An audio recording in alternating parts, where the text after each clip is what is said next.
All right. So why is radiometry and shading important? So we know that shading itself has a critical role to play in defining structures in the world. Right? It certainly is very important for our perception. So for example, you can look at an image like that. Right? Obviously it's an image, you don't know the three-dimensional properties of what you're looking at, but you can infer based on this image three-dimensional aspects of what you're seeing. Same thing, we actually look at images of a lot of different things, but we have an idea of the three-dimensional structure, but more importantly, you look at an image like that, you not only know the three-dimensional structure, but you have an idea of the physical properties of this object. Right? You look at the image here and you start getting a feel for the textural properties that are present for that object. So the question is, how is that possible? And if we understand how is it possible, the more important question is, can we use that computationally somehow to infer properties about objects that we are imaging? Okay. So, well, we want to know that. And in order to understand that, first we have to build an understanding of the illumination process and its transference to what we actually acquire and actually can measure on images, which is pixel intensities. Okay? So what we want to try and do is understand if we capture an image and get a particular brightness value at a pixel, what does that mean? Right? You work with a digital image, you say, this pixel has a value of 100.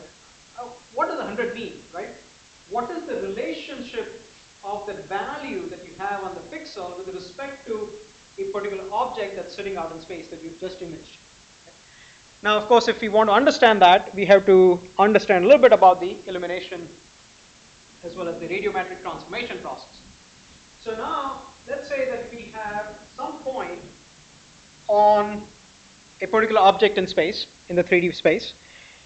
That point is going to get illuminated by some light source. And of course, that point that's receiving a certain amount of light is going to reflect a portion of it, and that's what we're going to capture on our image. Okay? So the geometry we have seen. Okay?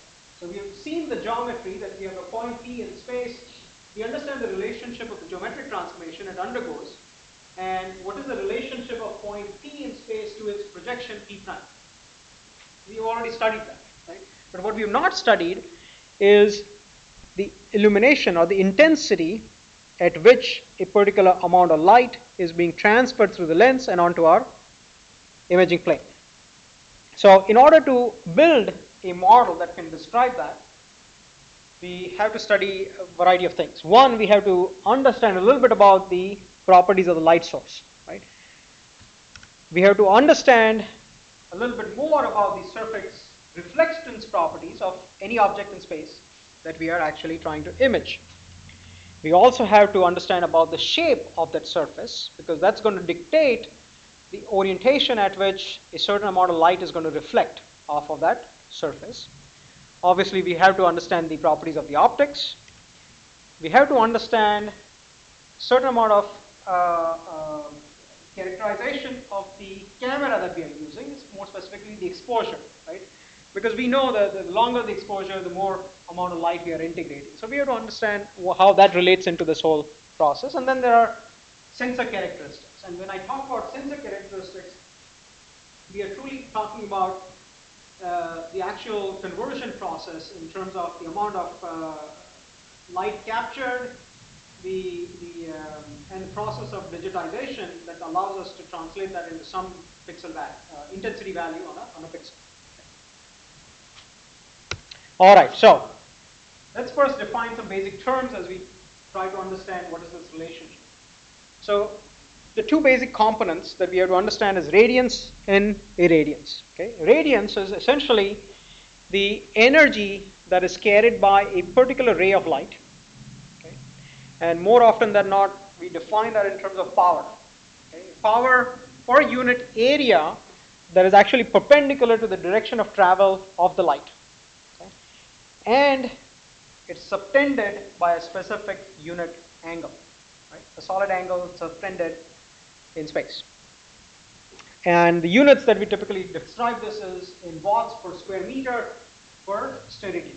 Okay? So steradian being defined as defining the unit subtended angle that we have.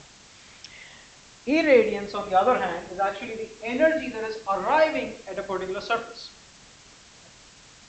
So it's the amount of energy that is now given in terms of watts per meter squared, okay?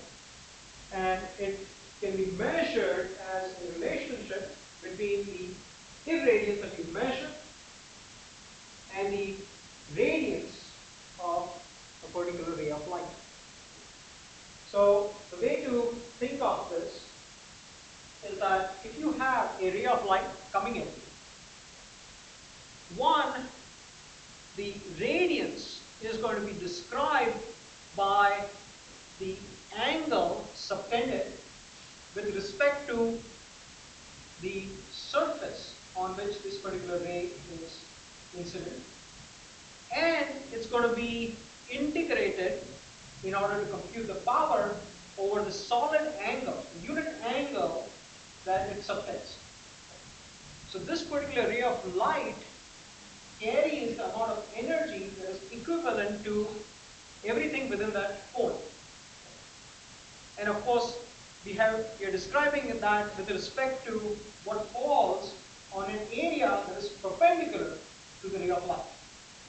So in order to describe that, we basically, let's say this falls on a patch which is like that, the corresponding perpendicular patch will be described by the relationship of the area that you have here plus the angle with respect to the normal of that surface. So that is what forms the relationship between irradiance and radiance. Okay. Now, how do we describe this solid angle that a ray subtends, right? So how do we know, or how do we try to capture this property of what this delta omega is?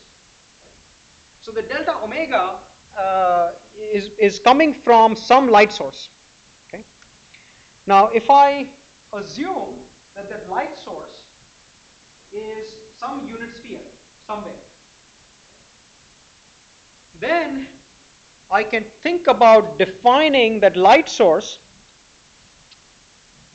or the subtended angle in terms of the actual patch that it creates on the surface that we are trying to measure the irradiance on, divided by the distance it has traveled from a unit sphere. So every time we think of a subtended angle, we are conceptualizing that there is a light source which we are describing as a unit sphere. Okay? And the actual angle subtended is being measured on the surface of this unit sphere as a particular unit angle. So that's how we actually describe this delta W or delta omega. Now, of course, its projection on the surface that we are going to try to measure on is described with respect to the normal of the surface. And in order to compute that, you can write it as basically delta A or dA cos theta, or we can describe that as dA prime, right? But that's just the foreshortened area of the patch on which this particular light is incident. Now, of course, any unit angle that we're going to describe is always going to be on the sphere that we have looked at or conceptualized, right? And that's going to be across a hemisphere. So only on the top part of the sphere, obviously not on the bottom part. Okay. Now, if you plug this into our imaging geometry, right, what do we have? We have now a point P on some surface that will project onto P prime based on our geometry that we looked at describing our big perspective, right, or a thin lens system.